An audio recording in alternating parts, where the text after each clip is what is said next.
I have here a Yamaha CDC 705, I believe it is, 5-disc CD changer that apparently the drawer doesn't open, and it got moved with discs in it, so I got to take it apart to get the discs out before we can examine this unit.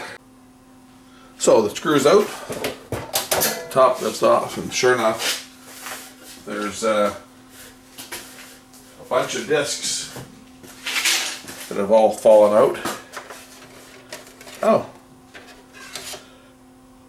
some discs I might even like to copy. I think I got that one. Ooh, Miles Davis, Kind of Blue. Definitely have to copy that one. Music's a Small Room. I got that one. Yeah, I've got that one. I think I've got that one too.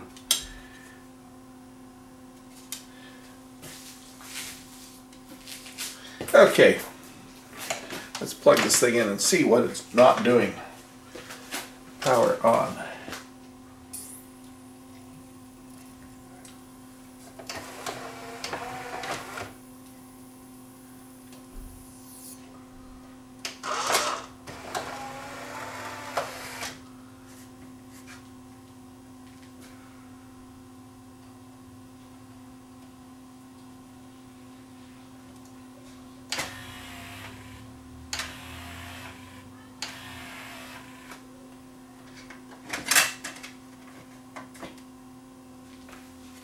So finally, hopefully this unit is going to act up.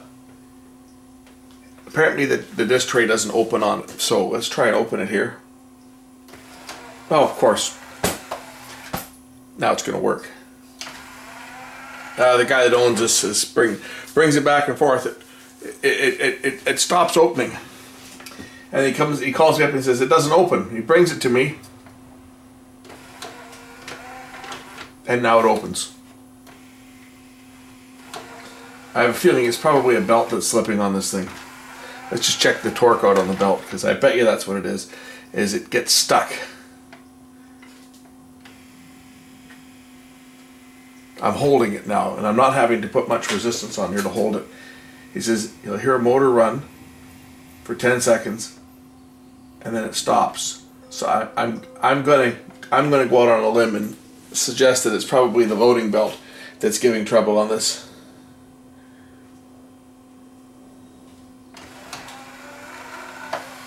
So let's change the loading belt.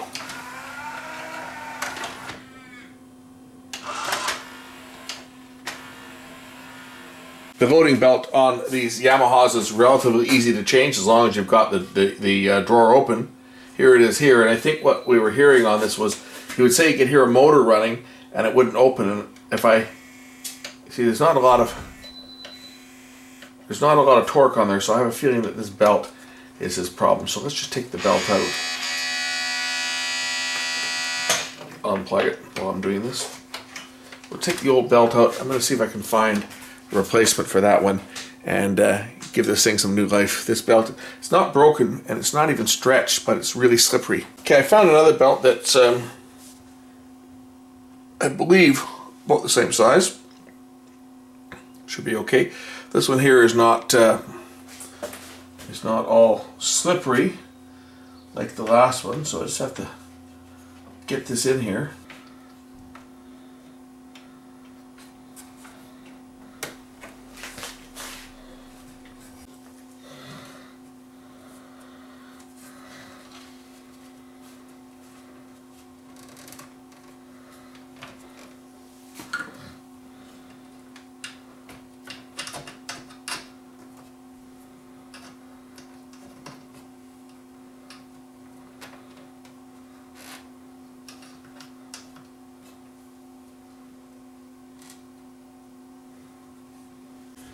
Okay, I got the belt on.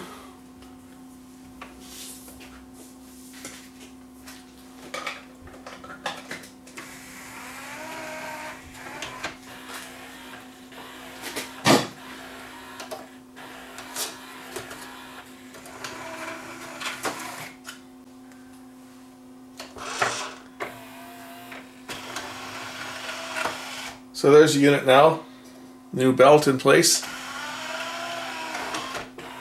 It's not the exact belt, as I didn't have the exact belt for this but at least this one here's got a little more elasticity than the original one, and it should do it for a while. And at some point we'll probably have to replace the belt gate on here, but the guy that owns this one is in a hurry to get it repaired.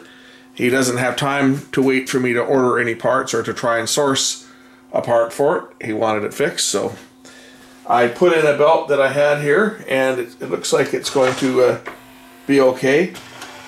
It's got lots of torque. The motor doesn't slip now. You don't hear it humming away, right? So I think we are probably in the clear. These things are noisy, these machines, when they open. When they open and close, these things are relatively noisy anyway, so I'll put his discs in. I'll be putting them back in his disc holder, but we'll put the discs in for testing.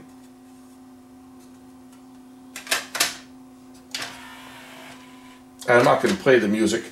The unit itself works. I just want to put it through its paces, make sure that it reads and plays. And there we go, it's playing. Again, I'm not going to play the sound from here because I don't need to get hit with a copyright match. I hit the play exchange button here. Where is it? You can just open it. Yeah, you can just open this one here, and it'll open up while the disc is playing. So you can change for them without interrupting playback. Yamaha did it a little different than Sony. Sony actually rotated the disc tray slightly so that you could change them all, and they didn't have this tongue that sticks out to cover the one that's playing. So Sony was a little different the way theirs operated, because Sony operated with a single motor. Sony had one motor that turned both the tray and opened and closed it, and it used a cam gear arrangement that did everything. It was a single motor design, actually quite reliable, because one motor turned the discs around, one motor opened and closed the tray, and that same motor also raised and lowered the cam that raises and lowers the optical pickup. Yamaha, this is basically a three-motor system. You've got one motor that raises and lowers the cam, not including the sled motor that moves the laser pickup back and forth, and the spindle motor. So those are two separate motors. So basically this one's got a motor for the spindle, a motor for the sled, a motor to raise and lower the disc or the laser assembly, one to open and close the tray, and one to turn the tray around. So 5 motors, and Sony did it with basically 3. A spindle motor, a sled motor, and one motor that through some gears and cam gears and clutches was able to open and close the disc tray and turn it and raise and lower the actual optical pickup. So if I stop this, of course, the advantage to the Sony was when you stopped it and released the disc, you can change all 5 of them, whereas this one you can only change 4, and then you have to hit the disc skip. And on some of the Sonys, the disc tray didn't come out as far either. Some of the Sonys, it only came out halfway, and you could change 2 of them, and then you hit your disc exchange button, and it would turn the other direction so you could change the other 2. And then you get the Rotels and the NADs, which are essentially the same, which they just freewheels. You can just turn the tray around by hand. Anyway.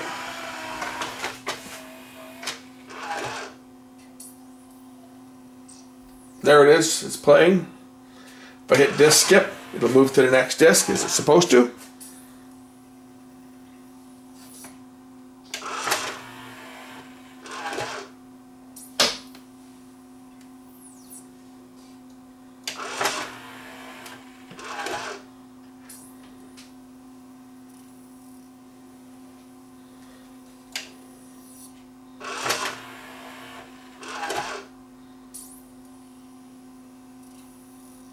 Just like that.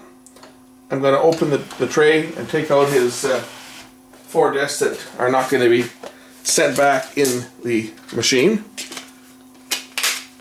And I'm going to give the guy a call that owns this and have him come down and pick it up. There we go. That's how to change the belt the easy way without taking apart the mechanism. The hard way is you pull the front off, you pull off the disc clamp, and then you can actually lift the whole tray out. Then you can slip the belt on. But it's pretty easy to do it. I guess you guys saw how I did it. I just took a little piece of tape, and I just stuck a little piece of tape around the gear and used that when I pushed the tray in slightly to hold the belt in the groove of the pulley as it turned around, and I was able to fish it on that way. That made it a pretty quick and easy fix. Thanks for watching.